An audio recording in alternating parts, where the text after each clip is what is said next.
से गांव में मोहन नाम का एक गरीब लड़का रहता था। उसके परिवार में उसके साथ उसके बूढ़े माता पिता रहते थे। सोहन का परिवार बहुत ही गरीब था। उनके पास ना तो कोई जमीन थी, नहीं खाने के लिए कोई साधन था। सोहन दिन भर मजदूरी करता और उससे जो कुछ भी कमा पाता उसी से अपने पूरे परिवार का पेट भर लेता। यह देखकर सोहन के माता पिता बहुत दुखी होते। हमारे पास ना अपना घर है और ना ही अपनी कोई जमीन। हमारा बेटा दिन भर दूसरों के खेतों में मजदूरी करता है और उसके बदले भी उसे बहुत कम पैसे मिलते हैं।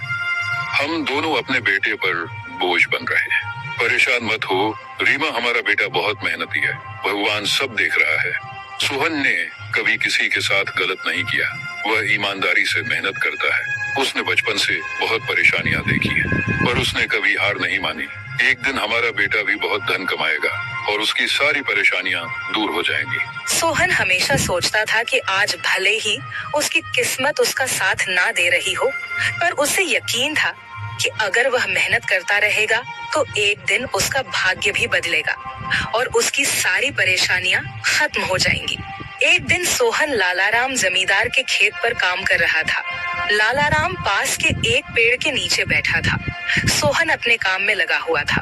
तभी उसने देखा कि लालाराम बहुत ही उदास है और गहरी चिंता में डूबा हुआ है। लालाराम को उदास देख मोहन तुरंत लालाराम के पास गया और बोला, क्या हुआ मालिक, आप बहुत उदास लग रहे हैं। मुझे ऐसा लग रहा है जैसे आप किसी गहरी चिंता में हैं। कुछ हुआ है? मुझे बताइए, क्या पता मैं आपकी कोई सहायता कर सकूं। सोहन की बात सुनकर लालाराम को गुस्सा आ गया और वह सोहन से गुस्से में बोला, अरे तू मेरी क्या सहायता करेगा? तू खुद अपनी सहायता कर सकता है क्या? अगर तू किसी की सहायता करने के काबिल होता तो क्या तुझे 2 वक्त के खाने के लिए आज मेरी जमीन पर काम करने की जरूरत पड़ती? चल यहाँ से जा, अपना काम कर और मुझे परेशान मत कर। सेठ जी, ऐसा नहीं है। यह सब वक्त वक्त की बात है। सब किस्मत का खेल है और इंसान को अपनी मेहनत पर विश्वास रखना चाहिए। आज भले ही किस्मत मेरे पक्ष में ना हो, लेकिन अगर मैं ईमानदारी और लगन से मेहनत करता रहूंगा तो किस्मत भी एक दिन मेरी तरफ झुक जाएगी।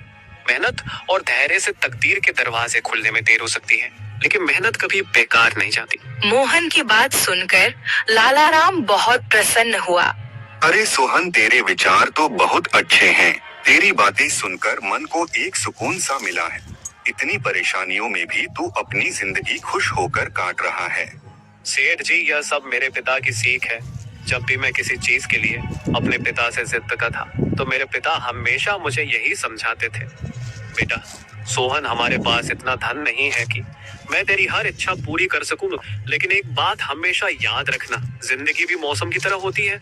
कभी यह धूप की तरह खुशियों से भरी होती है, कभी ठंड की तरह कठिनाइयां लाती है और कभी बारिश की तरह परेशानियां आती है। लेकिन जैसे हर मौसम बीत जाता है वैसे ही जिंदगी के मुश्किल हालात भी गुजर जाते हैं। बस धैर्य और हिम्मत बनाए रखना जरूरी है, क्योंकि एक दिन सब कुछ ठीक हो ही जाता है। अरे वाह, लगता है तेरे पिता बहुत ही नेक इंसान है। किसी दिन मैं भी उनसे जरूर मिलूंगा। मालिक, क्या हुआ है? आप एक बार मुझे साफ साफ बताइए। क्या पता आपकी परेशानी का कोई हल मिल ही जाए। अरे सोहन, मैं एक बहुत बड़ी परेशानी में फंस गया हूँ। मुझे अपनी परेशानी का कोई भी हल नजर नहीं आ रहा है। सेठ जी, एक बार मुझे बताइए, तो क्या पता आपकी परेशानी का कोई हल निकल ही जाए। सोहन, हमारे गांव में मेरे पिता की एक पुश्तैनी जमीन थी जो काफी पीढ़ियों से